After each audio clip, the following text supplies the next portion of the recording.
Hi guys, welcome back to my YouTube channel. For today's video ay gagawa naman tayo ng battery pack. May dumating naman tayo na battery, ito yung EC40 na bagong labas daw to guys. So sabi nila brand new, ito yung 20AH na LiFePO4 battery. Ito yung battery na to guys is may nagpabuo naman sa akin para sa Starlink. I-unboxing muna natin to guys. So open na natin.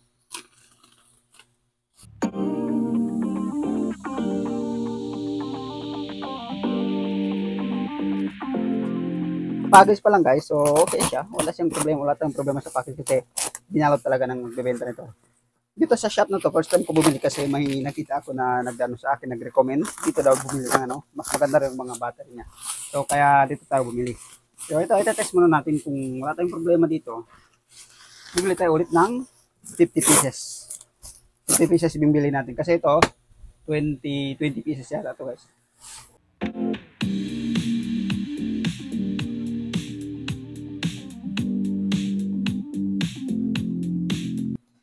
Sa akin kasi guys, pag may dumating ako mga ganitong battery, excited talaga ako ma-open kung anong yung nasa loob niya. Lalo na pag bagong battery. Kasi ito, hindi ko pa ito nasubukan na i-build. Ngayon lang. So, excited na tayo guys kung anong nasa labas. Sa loob. Yung nasa loob guys. Kung makita niyo sa package pa lang, safe na safe. Wala akong masabi sa pagkabalot niya. 100%. So, tanggalin natin. So, ito na siya guys. Makikita niyo. Ito yung sinasabi ko. Ito yung EC40. So, mamayang gabi i-balance muna natin to guys para masubukan na natin. Ito. First, ito. So, ilagay natin dito guys para makita nyo. Siyempre, battery. 1.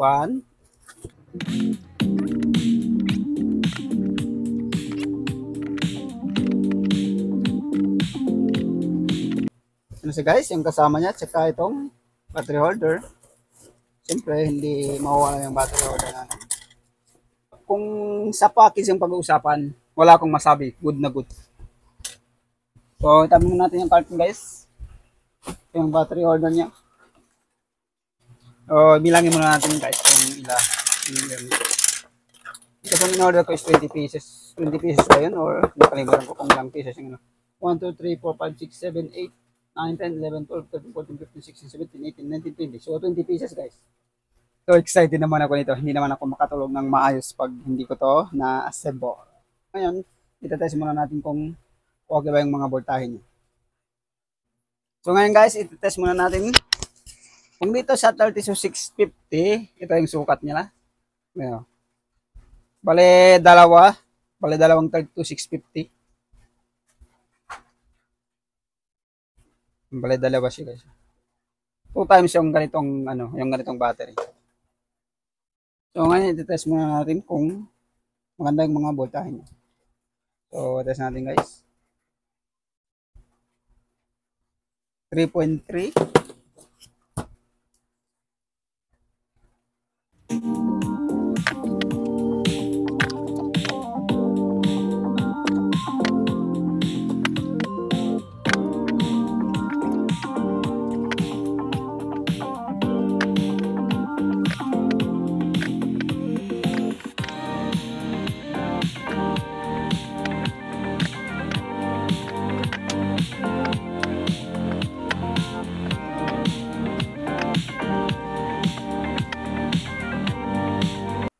May bumaba isa guys, ito. Ewan ko kung anong nangyari. Pero mukhang bago naman to eh. Pero hindi pa natin na subukan natin. Kasi mababa yung isa eh. May sinama sila ng bababaw. 12.8. Hindi mababa. Yung isa, ito. Pero ang itsura niya, parang bago naman eh. Kasi sabi nila brand new daw to eh. Malalaman natin yan. So, ito na guys yung battery. So, ngayon, subukan natin kung gaano siya kakunat. Kasi yung hindi ako nag-compare sa kung ilang Mac yung mabubuo natin. Nag-base ako kung yung doon sa gastos. Kasi, kaya 20 pieces yung binili ko ng ganito, kung i-convert ko sa 32700 na battery, same lang yung presyo nila sa ganitong karami ng battery nito, yung EVE C40 Lipo 4. Same lang yung presyo nila. Same lang yung yung nagastos natin sa ganitong 20 pieces at saka 120 AH na battery 32700. Same lang yung magagastos natin dito sa karaming battery. Kasi kaya ko binili yung ganito kasi para masubukan na rin at kung gano'n siya kakunat kasi sabi nila maganda daw to. So ngayon malalaman natin kasi yung kinotal ko sa ganitong kadami ng battery, itong battery na to, same lang yung nagastos natin sa 32700 na Lipo 4 din. So ngayon malalaman natin kung ilang oras yung kakayanan ng ganitong karaming battery.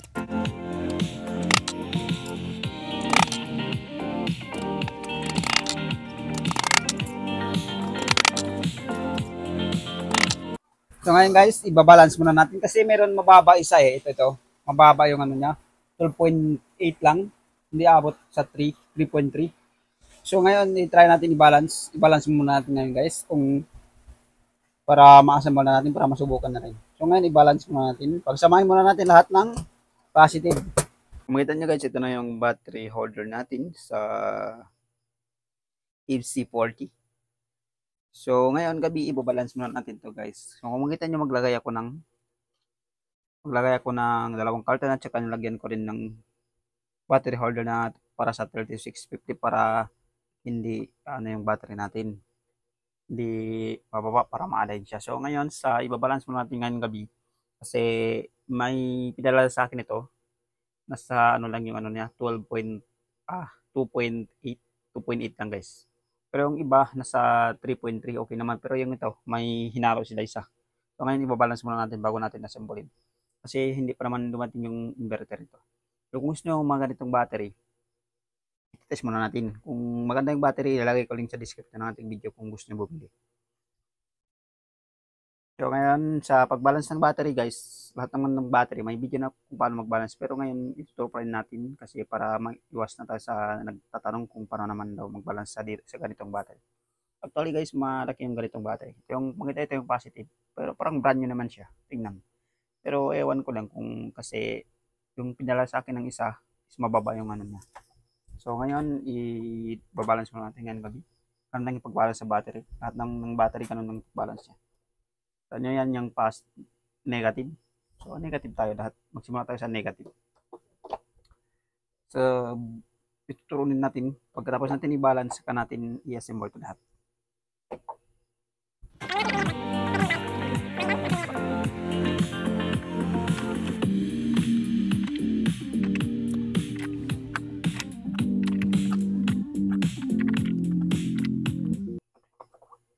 So, tapos na natin nilagay guys. So, ngayon nilalagay na natin yung battery holder na dito para dito sa taas.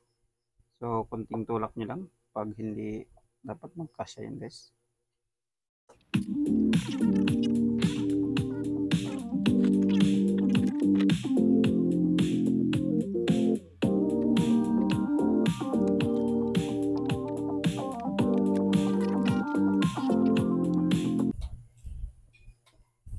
So, tapos na tayo dito guys. So, dito sa pag-balance ng battery, actually madali naman siya. Pero, sa mga baguhan, mahirap kasi marunong tayo na hindi naman tayo marunong. Kaya, gagawa natin ng video kasi para kung maganda yung battery, bibili tayo ulit. Kung maganda to guys, bibili ako ng ito 20 pieces. So, bibili ko ng 40 pieces. Samahin mo natin lahat ng negative.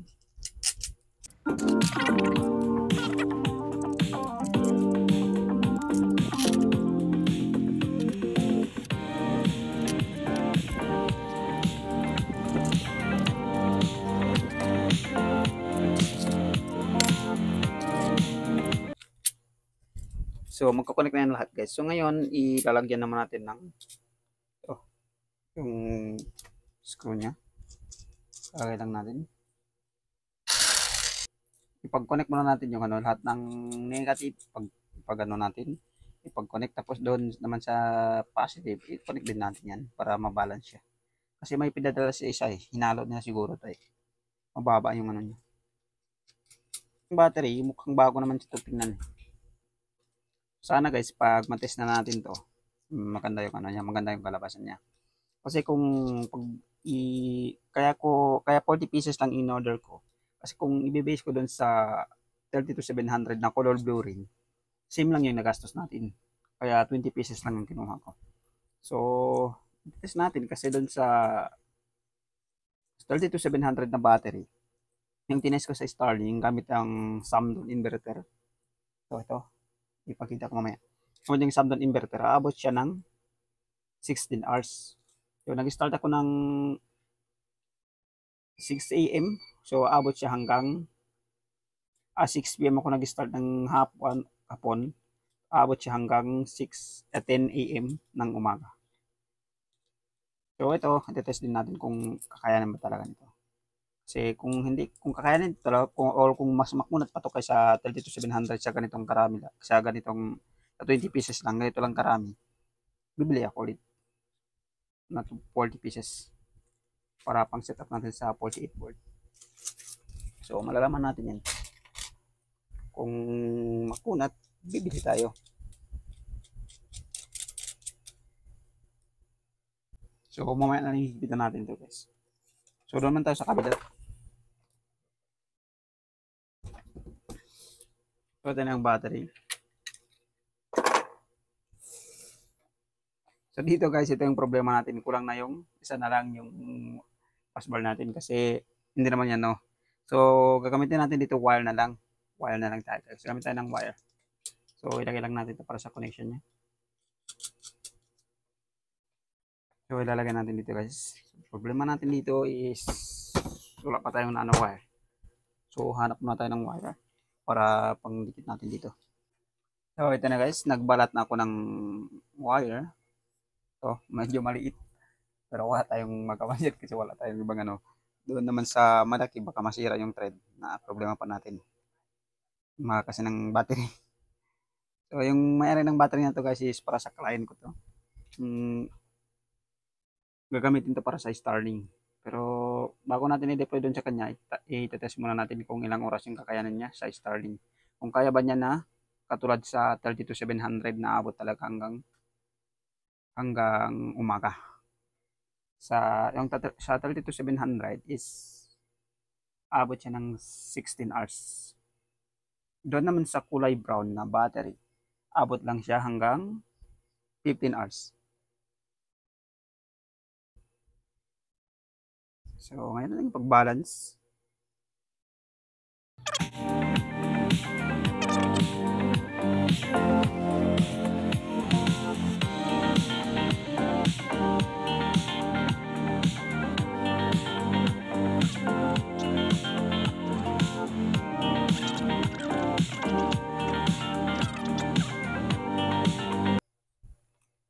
So, ito na yung battery guys, kung makita nyo. So, sa pag-balance ng battery, ganito yung pag-balance. Kung makita nyo ito, pinagsama lang natin lahat ng negative at saka lahat ng positive, pinagsama rin natin. So, ipadaan muna natin ito mga 2 days or 3 days bago natin buuhin. Kasi yung hindi pa naman dumating yung materials niya para ma-install natin doon sa may-ari. So, bago natin ito install, itetest muna natin. Hanggang dito lang yung video natin guys. Kung gusto mo mga ganitong video, pakipinit mo yung like and subscribe. Pakihit na rin yung notification bell para ma-update ka kung may bago tayong video na in-upload. Ito yung battery. EVE C40 Lipo 4. So, malalaman natin yan kung gaano kakunat. Abang-abang lang sa next video natin para malaman nyo kung gaano siya kakunat. So, hanggang dito lang yung video natin guys. So, thank you for watching.